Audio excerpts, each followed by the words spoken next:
오늘 우리에게 주신 하나님의 말씀을 보도록 하겠습니다. 오늘 우리에게 주신 하나님의 말씀은 사도행전 1장 8절입니다. 사도행전 1장 8절의 말씀입니다. 우리 이 말씀, 사도행전을 요약하는 요절의 말씀입니다. 이 말씀 우리 한 목소리로 한번 읽어보도록 하겠습니다. 시작.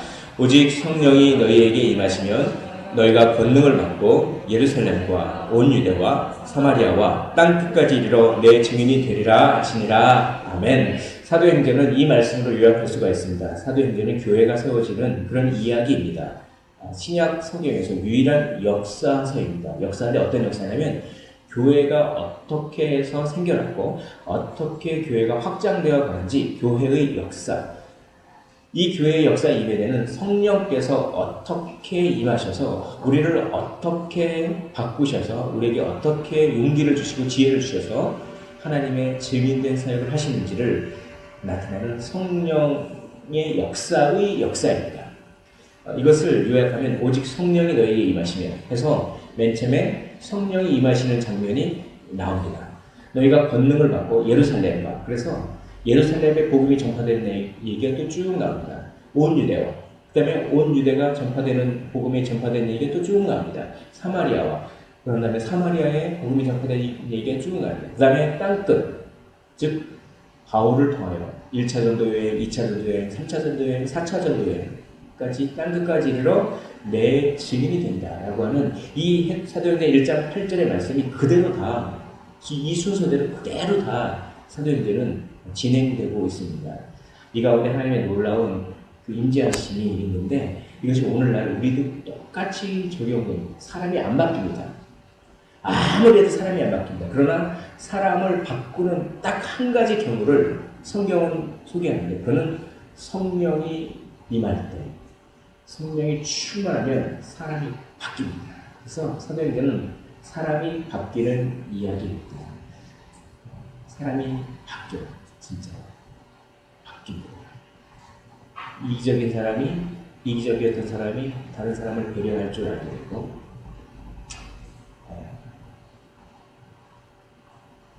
주눅 들고 용기 없던 사람이 용기 있게 차갑고 맹냉했던 사람이 따스하게 이렇게 변하는 것이 어떻게 보면 사도행전의 변하는 이야기입니다. 그것은 교회 속에서 교회가 세워지는 과정 속에서 그런 메시지들을 담고 있습니다. 자, 먼저 사도행전과 사복음서가 연속성이 있습니다. 사복음서는 제자입니다. 한마디로 말해서 제자입니다. 제자를 위해서 이 땅에 오신 예수인데 마태복음은 다윗의 자손, 즉 우리가 고대하던 예수. 마가복음은 일하시는, 섬기는 자손으로서 또 누가복음은 차별 없이 모든 사람들을 위한 아담의 자손으로서 그리고 요한복음은 우리에게 생명을 주시는 하나님의 아들로서 예수가 그려지고 있습니다. 이 예수님이 왜 이렇게 다윗의 자손이요, 사람의 자손이요, 아담의 자손이요, 하나님의 아들로서 왜 이렇게 오셨습니까? 제자를 위해서 오셨습니다. 모든 믿는 사람은 다 제자입니다. 그러니까 믿는데 제자가 아닌 그런 영역은 사실 성경에서 인정하지 않습니다. 믿는 사람은 전부 다 제자가 되어야 할 것입니다. 그래서 그러므로 너희는 가서 모든 민족을 제자로 삼아 아버지와 아들과 성령의 이름으로 세례를 베풀고 내가 너에게 가르친 모든 것을 지키게 해라. 가르쳐 지키게 하라. 내가 세상 끝날까지 너희와 항상 함께 있으리라. 하나님 이 말씀이 사실은 어떻게 보면 사복음서를 요약하는 말씀이라고 해도 과언이 아닐 정도로 사복음서는 제자를 만들기 위해서 오신 예수님을 얘기합니다. 그러면 이제 사도행전은 무엇입니까? 그 제자들이 어떤 일을 하는가? 그 제자들이 어떤 일을 하는가에 대해서 사도행전이 나옵니다. 사도행전의 수신자는 데오빌로라고 하는 이 수신자인데 이 데오빌로는 누가복음의 수신자이기도 합니다. 이 데오빌로는 어떤 사람을 상징하고 있냐면 초신자 혹은 예수님에 대해서 관심자 정도의 그런 사람에게 예수님을 쭉 소개하고 그 예수님을 믿은 사람들이 어떻게 바뀔지 이거 보십시오. 사람이 바뀌지 않습니까? 그러니까 진짜입니다. 뭐 이렇게 그때 당시에 유명했던 그런 뭐 그리스 로마 철학 이런 것도 유명했어도 뭐 그런 공허한 철학이 아닙니다. 내가 당신 각하에게 이 전해주는 이 말씀은 사람이 변하는 말씀입니다. 라고 하는 그런 목적이 있습니다. 그래서 기본 목적은 복음에 대한 확신, 이 복음은 사람을 변하게 하는 확신, 능력이 있는 복음이다라는 복음에 대한 확신을 심어주기 위하여, 그리고 그 복음의 증인으로 증인으로 초대하기 위하여 이렇게 기록되어 있는데, 그것을 위해서 한 5가지 정도의 특징이 있습니다. 맨 처음에 사도들의 행적을 막 기록합니다. 그리고 증인들이 아주 신실하게 고난을 받으면서도 복음을 증거하는 모습을 막 보여요. 그러면서 이렇게 얘기하는 것이죠. 증인들이 또한 사도들이 이렇게 신실하게 일하는 걸 봐라. 진짜니까 이렇게 일하라. 가짜처럼 이렇게 일할 수 없다. 이렇게 메시지가 됩니다. 땅끝까지 복음이 전파되는 역사적인 모습입니다. 봐라. 진짜니까 전파가 되지. 가짜면은 이렇게 전파될 수가 없다. 진짜니까 이민족도 믿고 저민족도 믿고 이민족도 믿고 저민족도 믿지. 만약에 이게 그냥 공허한 사탕 발림에 속한 가짜 어떤 그런 철학이라면 어떻게 모든 민족까지 이게 전파되겠냐. 이건 진짜다. 이건 사람을 완전히 변화시키는 진짜다. 이런 의미가 계속 있습니다. 그리고 복음 증거 배후에는 성령의 능력이다. 봐라. 이게 진짜인 이유는 이게 사람이 말이지만, 사람의 입술을 통해 사람 말이지만, 이걸 듣는 사람이 완전히 바뀐다. 그리고 병이 낫고 죽었던 사람이 다시 살아난다. 그 성령의 능력이 나옵니다. 그러니까 진짜. 왜냐하면 사람의 말이 아니니까 성령의 말씀이 진짜라고 하는 그런 얘기입니다. 그리고 그리스도의 사역을 개성하는 증인. 이건 뭐냐면 증인들이 하는 일이 예수님이 하는 일과 똑같습니다. 예수님도 병을 고치셨죠? 증인들도 병을 고쳤습니다. 예수님이 어떻게 산상수훈에서 복음을 전파하셨죠? 그러나 베드로는 더 놀라운 일을 벌였습니다. 베드로가 한번 설교하니까 몇천 명이 회개합니다. 그리고 예수님께서 안진뱅이를 일으키셨죠? 그러나 사도들과 금과 은은 내게 왔어도 내게 있는 것 내게 주니 곧 나사렛 예수 그리스도의 이름으로 일어나 걸어라. 그러니까 안진뱅이가 일어났습니다. 그러니까 봐라. 예수님이 하던 일을 그대로 따르는 거. 그것은 예수의 영이 함께 하시기 때문이 아니냐. 그런 의미가 있습니다. 여기에. 그러니까 진짜다.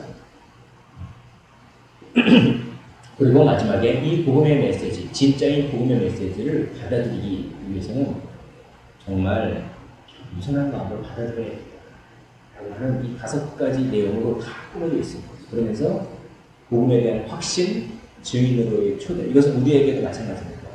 지금 삶이 힘들고 그래도 우리가 가지고 있는 복음은 진짜입니다. 그러니까 용기를 내십시오. 그리고 그 복음의 생명력을 다른 사람들에게 전해 주십시오. 라고 하는 것이 오늘날 우리에게 사도행전이 전해주는 메시지입니다. 성령과 증인들을 통해서 교회가 세워집니다. 그래서 사도행전의 구조는 아까 사도행전 1장 8절의 구조를 그대로 따릅니다. 맨 처음에 복음 증거를 준비합니다. 이건 성령 강림하는 거죠. 성령이 강림하셔야 복음을 전할 수 있는 능력이 생깁니다. 능력도 없이 복음을 전할 수 없습니다. 사람의 논리와 설득으로는 아무리 해도 사람이 안 바뀝니다. 그러나 성령의 능력을 가지고 선포할 때 이상하게도 성령께서 그 사람의 마음을 만지십니다. 그래서 마음이 열리고 복음이 들어가는 것입니다. 그래서 복음 증거의 준비는 성령을 받는 것에서부터 시작합니다. 오직 성령을 받아서 너희가 권능을 받아서 성령이 임하시면 너희가 권능을 받고 그 다음에 어떻게 하냐면 예루살렘에서 복음을 증거합니다. 베드로가 중심이 됩니다. 그런 다음에 예루살렘 밖에서 즉 온 유대와 사마리아 이 예루살렘 밖에서 복음 전하는데 특히 두 사람이 중심이 됩니다. 스테반 집사님과 빌립 집사님입니다. 스테반 집사님의 순교를 통해서 교회가 흩어지게 됩니다. 그래서 흩어진 교회가 안디옥 교회를 세웁니다. 그리고 빌립 집사님은 사마리아에 가서 사마리아에서 복음을 전하고 또 사마리아에서 이디오피아 네시에게 복음을 전합니다. 그래서 지금 이디오피아는 어떻게 보면 기독교입니다. 그렇게 예루살렘 밖에서 복음이 쭉 전해집니다. 그러자 사탄이 방해를 옵니다. 그래서 야고보를 순교하게 만들고 베드로를 옥에 갇히고 그렇게 이 사도행전은 교회가 이렇게 막 부흥하면 사탄이 방해를 했고, 그 방해를 뚫고 교회가 또 부흥하면 사탄이 또 방해를 했고, 이런 문화적인 구조가 없습니다. 이것은 우리의 삶입니다. 우리의 삶이 뭐 좀 잘 되려고 하면 사탄이 시험을 줘요. 그래서 딱 낙심하는 거예요. 그러나 거기서 용기를 내고 또 하면 하나님께서 은혜 주셔서 또 힘차게 일어날 수 있습니다. 그러면 사탄이 또 틈타요. 그러니까 우리는 이렇게 마음먹는 거예요. 만약 우리가 좀 낙심스러운 일이 있으니까 그러면은 좀 있으면 큰 은혜가 있겠다. 이렇게 생각해버리는 거예요. 그리고 큰 은혜가 있으니까 조금 있으면 낙심된 일이 있으니까 경계하자. 선줄로 생각한 자는 항상 이렇게 넘어질까 조심해라. 이런 말씀 있죠. 바로 그것입니다. 그런데 우리가 좀 잘 된다고 너무 우쭐될 필요도 없고 좀 안 된다고 너무 낙담에 빠질 필요가 없습니다. 하나님께서 다 조절해 주시기 때문입니다. 사도행전의 구조가 그렇습니다. 그렇게 해서 야고보와 순두와 베드로가 감옥이 돼서 교회가 위축되지만 그러나 흩어진 사람들이 교회를 세워서 안디옥 교회가 세워지고 그 안디옥 교회에서부터 바울과 바나바의 전도 여행이 시작됩니다. 그래서 땅끝까지 전도가 되는 것이 바울과 바나바가 1차 전도 여행입니다. 1차 전도 여행은 구브로라고 하는 섬이 있습니다. 거기서 복음을 전했습니다. 다음 시간에는 지도를 좀 많이 알려드릴 겁니다. 사도행전은 지도가 있어야 되는데 오늘은 첫 번째 구조만 합니다. 구브로라고 하는 그 바나바의 고향에서 전하고 갈라디아 지방이라고 하는 지방에 전합니다. 갈라디아서를 쓴 갈라디아서가 갈라디아 세워진 교회들에게 전해진 복음이거든요. 갈라디아 지방은 지금의 터키 남부 지역입니다. 지금의 터키 남부 지역이 갈라디아 이 지역에 그렇게 복음을 전합니다.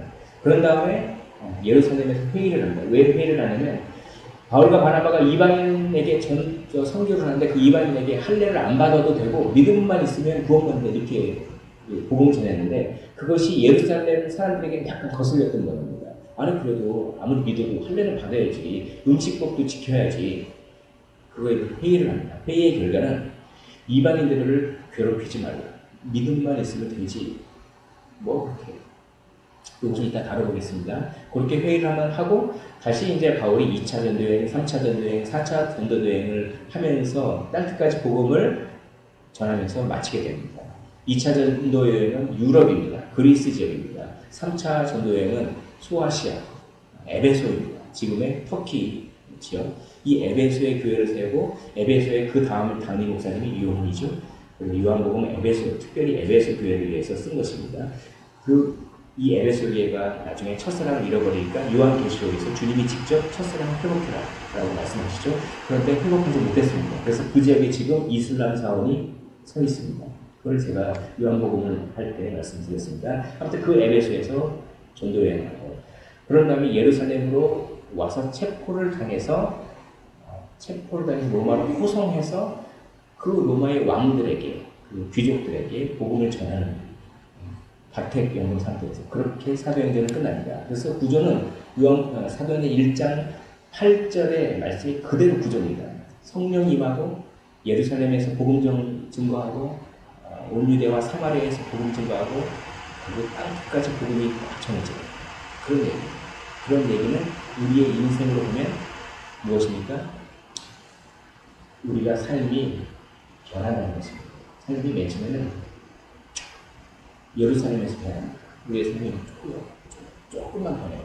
그러나 그 변화는 폭이 유대, 사마리아, 온 유대, 땅끝 그래서 다른 사람에게 영향력을 미칠 정도로 우리가 변화하는 그런 인생의 모습이 여러 또한 담겨 있습니다. 세상에는 두 종류의 사람이 있습니다. 첫째 사람은 남을 꼼짝 못하게 하는 사람이 있습니다. 그 사람은 남을 꼼짝 못하게 합니다. 말로 해도 안 돼요. 말도 잘합니다. 힘들지. 남을 꼼짝 못합니다. 그러나 두 번째 부류의 사람이 있습니다. 다른 사람에게 영향력을 미치는 사람이 있습니다. 다른 사람들에게 꼼짝 못하게 하는 삶을 사는 것이 아니라 다른 사람들에게 영향력을 미치는 삶을 살아라. 이것이 사도행전의 메시지입니다. 그래서 오순절 성령 강림과 몇 가지를 빨리 한번 살펴보겠습니다. 오순절 성령 강림은 2장 1절에 오순절 날에 오순절이라고 하는 것은 6월절부터 50일째 된 날입니다. 이 오순절 날에 어떤 일이 있었냐면 모세가 율법을 받은 날입니다. 모세가 시내산에서 율법을 받은 날이 6월절로부터 50일 지난 오순절입니다. 이 구약시대의 오순절 날에 이제는 생명의 법이 우리 마음 가운데 새겨지는 것이죠. 그래서 예레미야는 이렇게 예언했습니다. 이제 내가 옛 언약 말고 새 언약을 주는데 옛 언약은 돌판에다가 법을 새겼지만 새 언약에는 우리의 마음판에다가 법을 새깁니다. 이것이 오순절날 생명의 법이 우리 마음판에 딱 새겨진다라는 그런 의미를 생각해도 되겠습니다. 오순절날에 이미 이르면 그들이 다 같이 한 곳에 모였습니다. 마가 다락방에 모였습니다. 마가 다락방은 원래 이스라엘 사람들은 1층은 다 가축이 살아요. 그러니까 다락방은 2층입니다. 2층부터 사람이 삽니다. 그래서 마가 다락방 2층인데 지금 우리 교회에 한 4-5배 정도 되는 것 같아요. 크기가. 그래서 굉장히 많은 사람이 모일 수 있습니다. 약 120명이 모였던 것 같아요. 그래서 120문도라고 하는 말이 있습니다. 그 마가가 굉장히 부자였던 것 같습니다. 그래서 그 마가가 그 부자, 그 돈을 이용해서 성경에 많이 사용했죠. 아무튼 그들이 한 곳에 모였으니 후련히 하늘로부터 급하고 강한 바람 같은 소리가 있어요. 무슨 트럼펫 소리 같은 게 불었던 것 같습니다. 이때는 귀로 이거를 인식할 수 있는 형태로 오늘날 성령이 임하는 그런 편이죠. 그렇게 했던 것 같습니다. 이렇게 하고 하고 이런 소리들이 사실은 모세가 시내산에서 율법을 받았을 때 소리하고 거의 동일합니다. 모세가 시내산에서 율법을 받았을 때 그때도 큰 엄청난 그런 신의 현상이 나타나면서 바람 소리가 나고 이 바람이 히브리어로 루아크입니다. 루아크. 바람이 히브리어로 루아크라고 하는데 루아크는 바람도 되지만 성령도 됩니다. 루아크라고 하는 단어가 바람이라고도 해석할 수 있고 성령이라고도 해석할 수 있습니다. 급하고 강한 루아크가 즉 급하고 강한 성령이 이렇게 이런 언어 유희를 씁니다. 문학적으로 알아두시면 되게 좋아요. 아무튼 하늘로부터 강하고 그 급하고 강한 루아크가 이렇게 가득한 마치 불의 혈처럼 갈라지는 것들. 이때는 불은 아니었습니다. 불이라면 뜨겁겠죠. 물론 뜨거운 게 있는데 불은 아닌데 마치 불의 혈처럼 갈라지는 어떤 현상이 있었던 것 같습니다. 시각적으로 이때만 해도 보였던 현상인 것 같습니다. 그러나 이 오순절의 성령 강림은 조금 어려운 말로 구속의 역사 중에서 단 한 번 일어나는 것으로 우리가 생각해야지 지금도 성령 받는다고 불이 이렇게 그런 식으로 하면 굉장히 좀 물론 뜨거운 게 있죠. 그런 불을 말하는 게 아니라 진짜 불 같은 그런 형상이 내려온다든지 이런 것들은 조심해야 하는 것입니다. 여하튼 불의 혀처럼 갈라지는 것들이 그들에게 직접 보였습니다. 각 사람 위에 하나씩 딱딱 있었습니다. 그런 다음에 그들이 다 성령의 충만함을 받았습니다. 그런 다음에 무엇을 합니까? 방언을 합니다. 성령이 말하게 하심을 따라 성령이 말하게 하심을 따라 다른 언어들로 말하기를 시작합니다. 이때의 방언은 외국어 방언입니다. 이때의 방언은 외국어 방언이에요. 그러니까 이후에 고린도전서에서 나오는 방언, 우리가 익히 알고 있는 어떤 특정한 어떤 말들을 계속 반복한다든지 이런 종류의 방언이라기보다는 이때 방언은 외국어 방언입니다. 이들이 방언을 막 하니까 이 오순절을 지키기 위해서 예루살렘으로 많은 사람들이 왔습니다. 그러니까 흩어진 유대인들이 명절을 지키기 위해서 온 거예요. 그렇죠? 갑바도기아 사람, 어디 사람 하고 왔습니다. 왔는데 이 성령이 말하게 하심에 따라 막 말하는데 이게 자기 나라 말로 이게 번역돼서 들리는 거예요. 그러니까 똑같은 얘기를 이 성령이 막 말하는데 갑바도기아에서 온 사람은 갑바도기아 말로 그게 들리는 겁니다. 또 수리아에서 온 사람은 수리아 말로 그게 들리는 것입니다. 이런 아주 기적과가 신비스러운 현상이 나타납니다. 이때 방언은 이런 방언입니다. 이런 방언이 무엇을 의미하니까 이것은 바벨탑의 저주를 끊는 의미가 있습니다. 바벨탑에서 사람들이 흩어짐을 면하자 하면서 우리가 힘을 합쳐서 하나님을 대적하자고 한 것입니다. 흩어지라고 하는 것이 하나님의 명령이었습니다. 근데 흩어짐을 면하자. 우리가 똘똘 뭉쳐서 바벨탑을 쫙 쌓고 우리가 우리의 이름을 내자. 우리가 신이 되자. 그 당시에 바벨탑은 지구라트라고 해가지고 이렇게 이런 식으로 돌아가는 식으로 쌓았습니다. 이게 지구라트의 모습인데 그렇게 해서 이게 이제 하늘 높은 곳에 다다르면 그때 당시 세계관은 하늘 높은 꼭대기에 하나님이 산다고 생각했습니다. 그래서 우리가 이걸 높게 쌓기만 하면 하나님과 1대1로 만날 수 있다. 한번 쇼부를 보자. 뭐 이런 식으로 이렇게 교만한 마음으로. 그때 당시에는 언어가 통일이 돼 있었죠. 그래서 그렇게 서로 소통이 됐습니다. 근데 하나님께서 그 교만한 것을 치십니다. 그래서 어떻게 합니까? 언어를 흐트러져 없습니다. 그러니까 말을 못하게 되고 하니까 결국 안 통하니까 바벨탑이 이렇게 건설을 못하게 된 것이죠. 그런데 여기서 언어가 흩어졌다고 하는 것은 단순히 이렇게 소통만 안 됐다고 하는 의미가 아니에요. 이것은 사람들의 관계가 깨어졌다라고 하는 그런 의미가 있습니다. 잘 안 통합니다.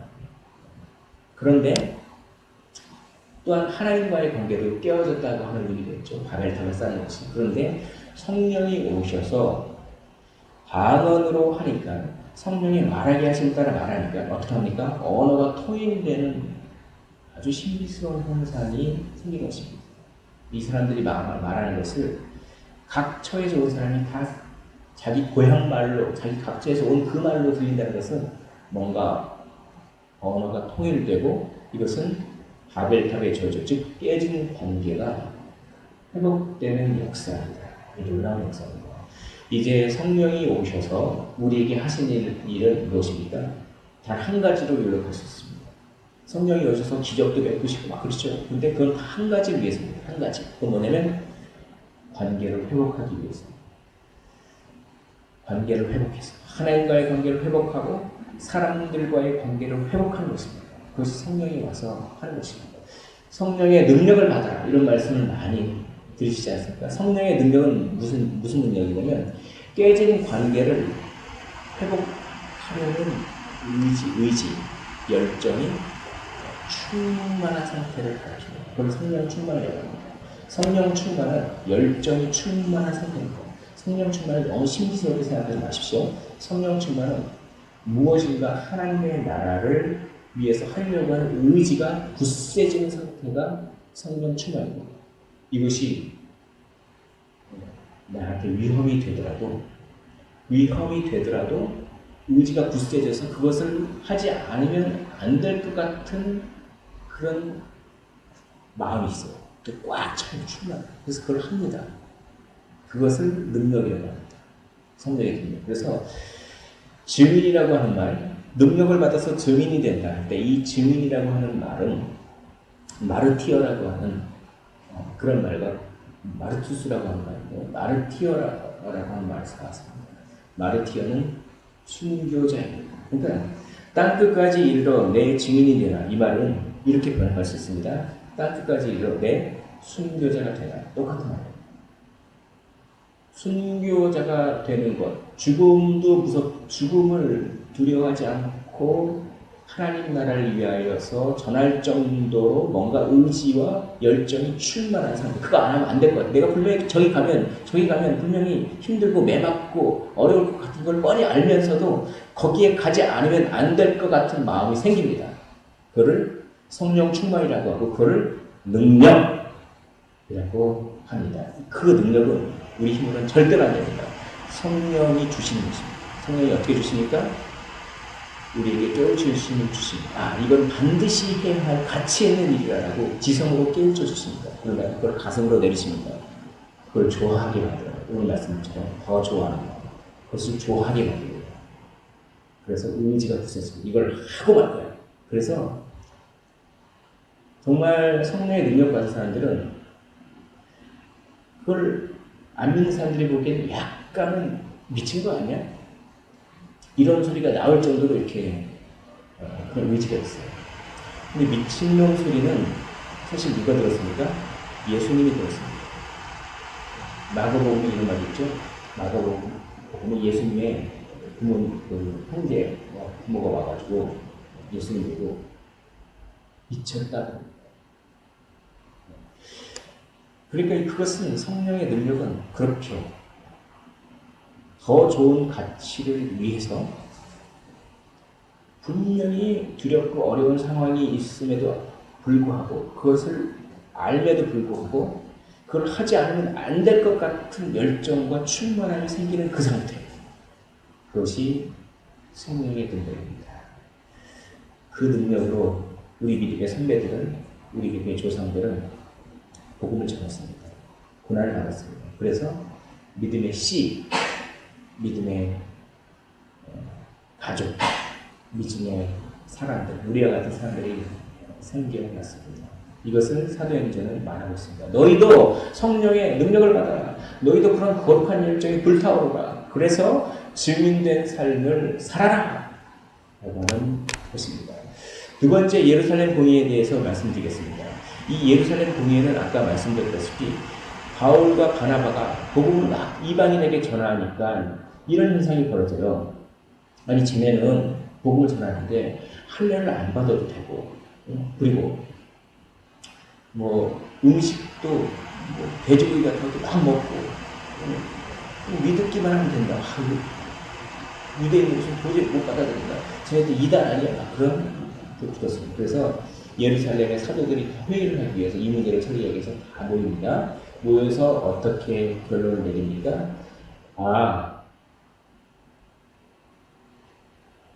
하나님을 믿는 것으로 충분하다.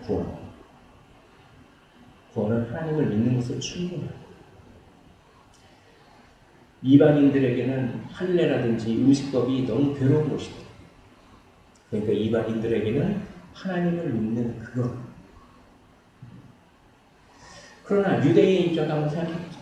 유대인은 회당에 모여서 매일 모세의 율법을 그렇게 양독하는 사람들인데 그 모세의 율법 중에서 정결하라, 부정하지 말라, 부정한 것을 만지지 말라 그런 얘기를 맨날 듣는 사람들인데 그 앞에서 믿으면 된다 그래놓고서 그래서 막 그런 걸 먹고 그러면 얼마나 유대인들이 마음이 힘들고 혐오감이 들까. 그래서 이렇게 얘기합니다. 15장 19절에 그러므로 내 의견에는 이방인 중에서 하나님께로 돌아오는 자들을 괴롭게 하지 말고, 그러니까 할례라든지 이런 걸 굳이 강요할 필요가 없다는 것입니다. 15장 20절 다만 우상의 더러운 것과 음행과 목매어 죽인 것과 피를 멀리하라고 편지하는 것이 옳으니 이는 예로부터 각 성에서 모세를 전하는 자가 있어 안식일을 받아 회당에서 그 글을 읽으니라. 뭡니까? 서로 배려하라는 것이죠. 하나님 나라 일을 한다고, 교회 일을 한다고 거기에 어떻게 보면 거룩한 열정으로 다른 사람들 보고 약간 미친 것처럼 너무 열심히 하는데 주의를 안 살펴요. 그래서 안 믿는 사람에게 덕스럽지 못한 때가 너무 많습니다. 사도행전은 뭡니까? 복음 전파를 열심히 하되 주의도 역도 하라고 하는 것입니다. 역도 하고 서로 함께 가자. 나 혼자만 잘하자가 아니라 함께 가자. 서로 배려하자. 이것이 벌써 사도행전 때 이런 것이 있습니다. 그런데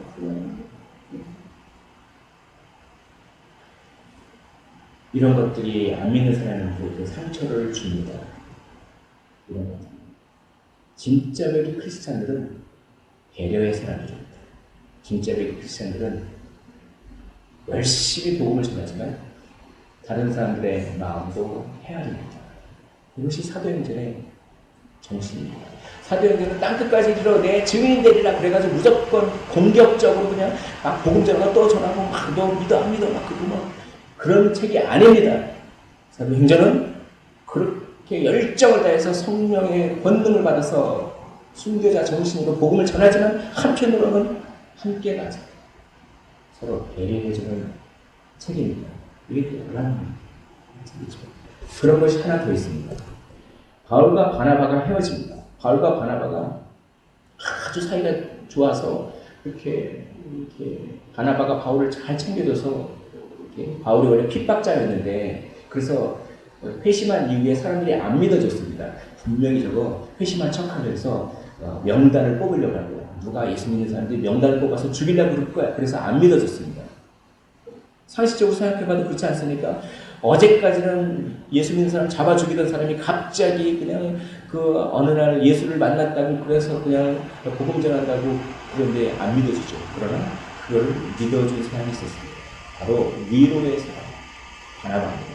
그래서 그 바나바가 믿어주고 예루살렘 제자들과 연결을 시켜줍니다. 얼마나 고맙습니다. 그런데 그 바울과 바나바가 싸워요. 15장 39절에 서로 심히 다투어 피차 갈라서니 바나바는 마가를 데리고 구브로로 가고 자기 고향 구브로로 가고 바울은 신라를 택한 후에 형제들에게 주의 은혜의 부탁함을 받고 떠나 1차 전도 여행 아까 갈라디아 지방을 전도할 때 마가가 중간에 도망가 버립니다. 그래서 너무 힘들었던 것 같아요. 바울이.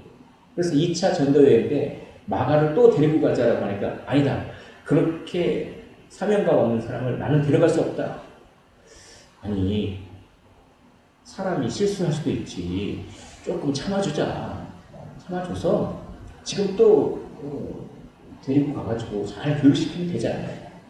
바나바는 그렇게 좀 인정이 많은 사람인데 참 옳죠? 근데 바울은 아니다. 사명감이 너무 불타올라가지고 아니다. 한번 제가 그렇게 했기 때문에 이번에 또 그러면 어떡하냐. 하나님의 사역은 가볍게 해야 돼. 그러니까 아니 사람이 실수할 수도 있지. 왜 데리고 가서 잘하면 되지 않느냐. 이게 참 힘들죠. 교회 안에 이런 문제가 있습니다. 교회 안에. 어떻게 해야 합니까? 그래서 다투어서 갈라져 버립니다. 성경은 누가 잘못했다, 누가 잘못하지 않았다 이거를 명시적으로 얘기해준 말씀입니다. 사실 바나바가 어떻게 보면 참 따뜻하고 그렇게 해야 되는 게 맞지 않습니까? 실수를 용납하고 잘 키워가야 되지 않습니까? 그러나 바울 입장에서 보면 하나님 나라의 복음을 전한다는 게 정말 그렇게 가볍게 생각하면 안 되지 않습니까? 최선을 다해야 되지 않습니까? 사실 두 가지의 가치가 항상 교회 갈등의 요소입니다. 오늘날도 아니 저 권사님이요 저 집사님 그렇게 빡빡해요. 조금 이렇게 같이 하면 되지. 저 사람 이렇게 놀고만 있어. 열심히 다들 일하는데 왜 그러고 있어. 뭐 그런 가치가 있지 않습니까? 어떻게 해야 합니까? 성경은 뭐라고 하냐면 앞뒤 문맥을 다 보고 하면 성경은 뭐라고 하냐면 누구 하나 편을 안 들어줍니다. 그게 성경의 대답입니다. 성경은 뭐냐면 성경은 싸움 그 자체가 안 좋은 것이다. 딱 여기까지만 얘기해요. 성경은 뭡니까? 성경은 바울에게는 이렇게 얘기하는 것입니다. 야, 좀 봐줘라. 그러니까 그 얘기는 이렇게 해석할 수 있습니다. 이렇게 해석할 수 있습니다. 바울에게는 좀 봐줘라. 그렇게 딱딱한 가치가 아니지. 바나바한테는 또 이렇게 얘기하는 겁니다. 사명감이 불타올라야지. 너무 그렇게 봐주기만 하면 어떻게 해야 됩니까?